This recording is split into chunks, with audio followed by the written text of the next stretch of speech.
Here's the exterior of 3820 North 23rd Street in Milwaukee, Wisconsin. It's a nice 3-bedroom, 1 bath. Has a fenced front yard. Needs a little bit of work on the stoop here. Some mud jacking. It's not quite to where it needs to be for safe footing. Similar here. Need some mud jacking on the concrete. Probably help with the drainage to fix up this too. It's kind of making a canal there where the concrete comes together.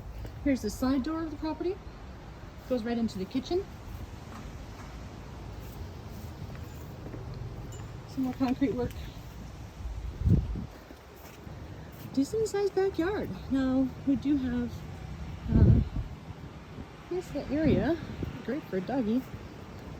But we do not have off-street parking at this particular property unless you drove up into the yard. And it looks like that's what people have been doing. So here's the house from the back. It's a great opportunity to get into real estate cheap. Make me an offer.